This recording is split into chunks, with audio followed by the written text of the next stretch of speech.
Hi people, இந்த பிஸ்கட்டோட review தான் இப்போ நம்ம பார்க்க போகிறோம். இது ஒரு சில பேர் வந்து சாப்பிட்ருப்பீங்க, ஒரு சில பேர் சாப்பிட்ருக்கவே மாட்டீங்க. ஏன்னா திடீர்னு இந்த பிஸ்கட் வந்து காணாமே போயிடுச்சு. அப்புறம் ஒரு சில சூப்பர் மார்க்கெட்டில் மட்டும்தான் இருந்தது. தேடி கண்டுபிடிச்சி உங்களுக்காக ரிவ்யூ பண்ண போகிறேன். வாங்க பார்க்கலாம். அண்ட் இதெல்லாம் அவங்ககிட்ட சொல்லாமல் வேற யார்கிட்ட சொல்ல போகிறேன். பிக்கவே முடியல, ரொம்ப டைட்டாக இருக்குது. ஸோ எவ்வளோ இருக்குன்னு பார்ப்போமா?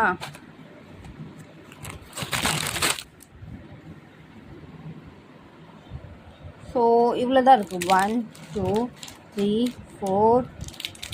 பாருங்கள், ஏமாற்றிட்டாங்க. இதில் பிஸ்கட்டே இல்லை. 3 4 5 6 7 8 9 10 11